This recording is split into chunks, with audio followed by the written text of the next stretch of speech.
Kitty Duterte and her mother, Hanilet Abansen, are now in the Netherlands to visit detained former President Rodrigo Duterte just in time for his 80th birthday on Friday. For more updates, we have Jovi Francisco joining us live from The Hague in Netherlands. Magandang umaga sa iyo. We have new faces there. How was their visit yesterday, Jovi? Good morning, Gretchen.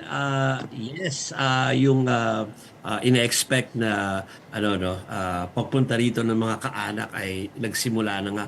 Although nagulat kami sa date because you were as I reported in this show days ago, based dun sa recollection ni Vice President Sara Duterte ay sa eve pa ng birthday ni dating Pangulong Rodrigo Duterte, darating si Hanilet at saka si Kitty Duterte, no? And they will be availing nga sana yung kailang yung visitation slot ay for the relatives ay sa Friday pa dapat sa mismong birthday ng dating Pangulo. Pero we saw them yesterday na nga Gretch, kasi for the first, kasi we were tackling the whole day, ang tinatakol natin ay yung ICC order na magbigay ng mga ebidensya o mag-submit na ng ebidensya yung Prosec and Defense Panel, and I was doing the live reports from the ICC. Nagkausap pa tayo before I went there. Yung pala ay merong biglang darating doon sa penitentiary at yun ang mag-ina ang dumating doon kanina. Also, quite interesting is the fact that they attempted to enter.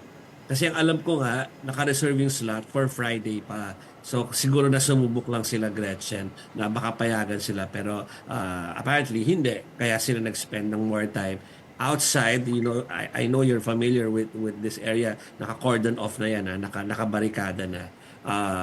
Para dyan yung supporters ni dating Pangulong Rodrigo Duterte. So dyan pumunta yung mag-ina. At what time did they arrive there?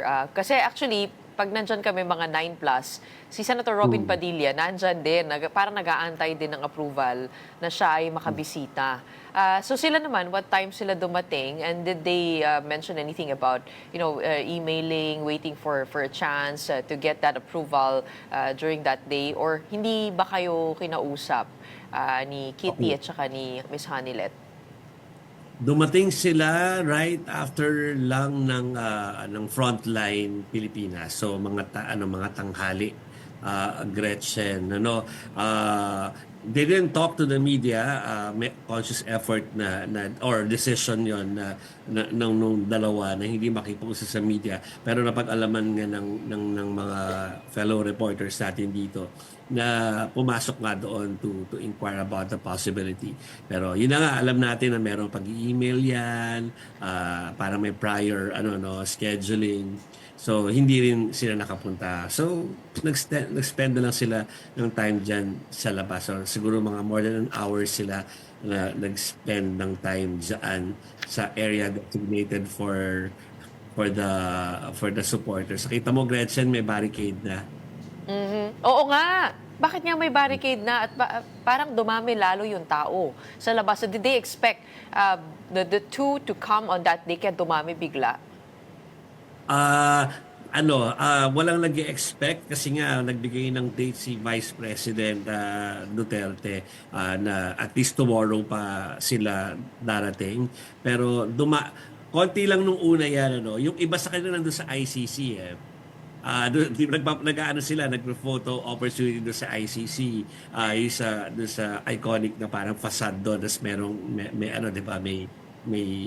locator na blue doon sa labas.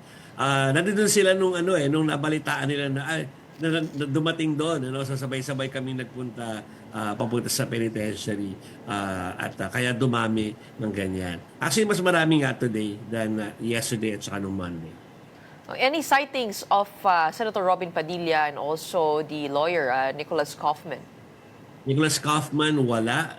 Ilang araw natin gusto kausapin because of the submissions. Lalo tinatanong nila Ses Drilon kagabi sa akin kung na-receive na ng defense panel yung 181 pieces of evidence. Well, sabi ko naka-copy furnish kasi nandoon sila doon sa sa pwede lang to sumilip doon dahil yung annexes doon ay confidential. Pero allowed ang defense na makita ito, no. Pero hindi natin nakikita si Attorney Kaufman, si Senator Robin Padilla naman. Ang medyo interesting, hindi ba niya nabalitaan na dating yung mag-ina dahil dumating siya siguro an hour after pa siya bumisita diyan sa lugar, Gretchen.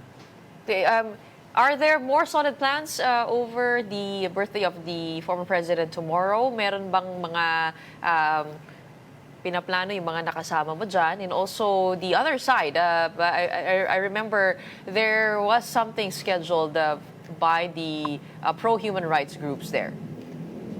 Yeah, yung pro-human rights group ay sure na merong event sa Friday.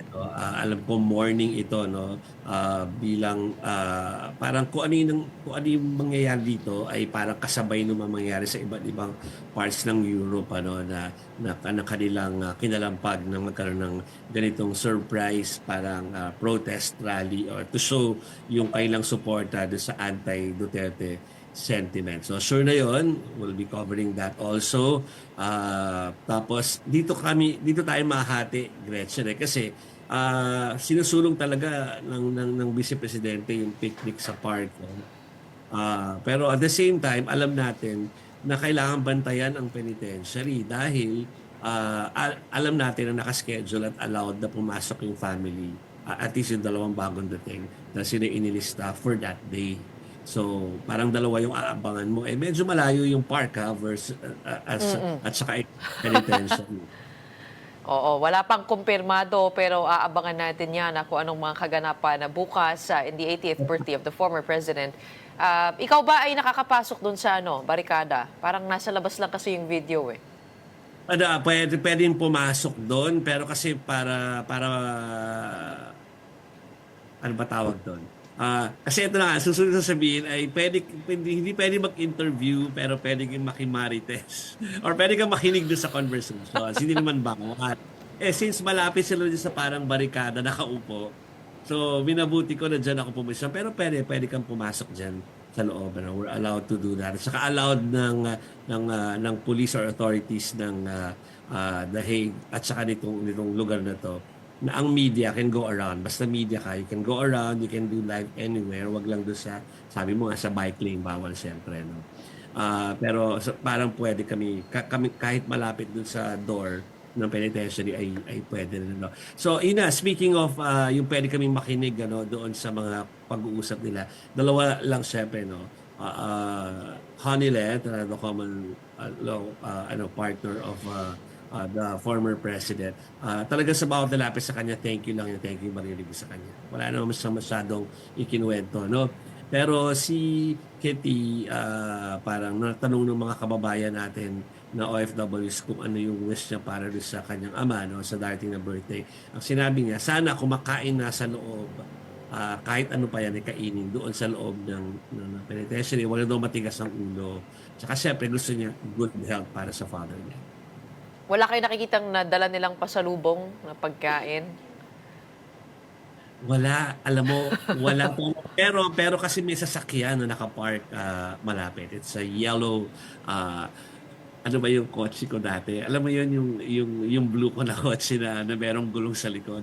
Basta Ford. Yun yung kanilang sasakyan dito at nakahanda yun. So baka merong gamit doon na nadadali pag pinayagan sila. Well, it seems to be Ford EcoSport, yung sasakyan nila na kulay. Oo. Baka nandun yung mga dala-dala sa loob, ano? Pero kahit si VP ang nagsabi na ang food ay medyo masela, no? So kailangan dumaan yan sa security measures, 'di ba? it seems to be a spectacle of sort out there with Filipinos coming over, taking photos with the ICC building and also the penitentiary, and also a lot of camping out, waiting, not just there, but also in Malieveld Park, in The Hague, supporters and also journalists and also those who'd like to witness a piece of history. In the meantime, maraming salamat. We'll let you go for now, 1 a.m. dyan. We have Joey Francisco reporting to us live from The Hague in Netherlands.